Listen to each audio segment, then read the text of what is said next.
Hola, muy buenos días, ¿cómo están? Bienvenidos de nuevo a mi canal. Pues hace años Juan Pablo II nos visitó por primera vez. Un viaje histórico bajo todos los puntos de vista, y debo decir que las semanas anteriores a esa visita también fueron semanas muy interesantes y para mí pues llenas de excitación, porque estaba empezando y también sería mi primer vuelo papal. Recuerdo perfectamente que los consejeros de Juan Pablo II le decían que era mejor que no aceptara la invitación a ir a México. En realidad la invitación era de la Conferencia Episcopal Latinoamericana, que se iba a reunir en la ciudad de Puebla, pero Juan Pablo II no quería ir sin de alguna manera el visto bueno del presidente de la República, aunque no había relaciones diplomáticas en ese momento entre México y la Santa Sede, del presidente José López Portillo. Entonces el Papa le envió una carta diciéndole que tenía esa invitación y que pues no le gustaba ir a la casa de alguien sin ser invitado. El presidente López Portillo pues se limitó a decirle que él sería bienvenido y obviamente no lo recibiría como jefe de Estado porque no había relaciones diplomáticas.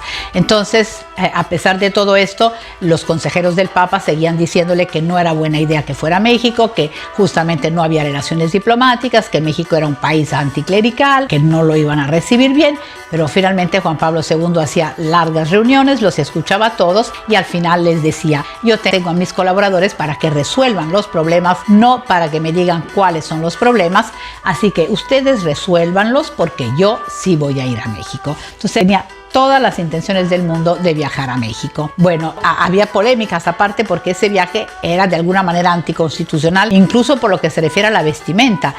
Recordarán seguramente que en esa época los sacerdotes no podían ir vestidos en la calle como sacerdotes, tenían que ir con el alzacuellos. Entonces la prensa mexicana decía: ¿y cómo irá vestido el Papa? En fin, toda una serie de anécdotas que hacían que Juan Pablo II pensara que México era un país muy surrealista, porque él decía: ¿cómo es posible que esté sucediendo esto en un país en el que la gran mayoría de la gente es católica y además todos son guadalupanos? Pero bueno, eso es lo que sucedió antes de la llegada de Juan Pablo II a México.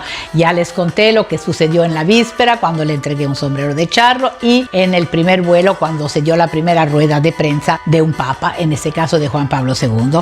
Bueno, llegamos al aeropuerto de la Ciudad de México y ahí estaba esperándole el presidente José López Portillo con su esposa y sus hijos, pero de una forma totalmente privada. Se simuló, digamos, que el helicóptero presidencial había aterrizado en el mismo momento que el avión papal en el hangar de obras públicas, justamente para que no tuviera ningún carácter oficial.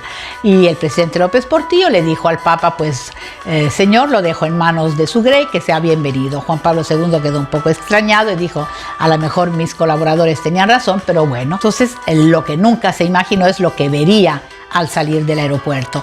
Millones de mexicanos en las calles de todo el recorrido, desde el aeropuerto hasta la catedral, que era la primera meta en ese primer viaje.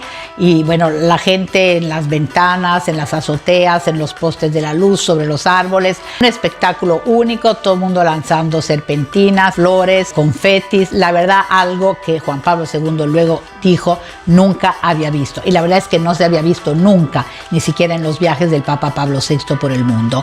Llegamos hasta la catedral, también dicen que había 1 millón de personas en los alrededores, y ahí fue donde escuchamos por primera vez las palabras "México siempre fiel", que se quedarían para la historia, porque Juan Pablo II dijo que se solía decir Polonia siempre fiel, pero que a partir de ese momento él quería que se dijera también México siempre fiel. Polonia semper fidelis. Yo quiero poder decir también México siempre fiel. El viaje duró mucho más. Ya les contaré en los próximos vídeos cómo se desarrolló esa primera visita de Juan Pablo II a nuestro país.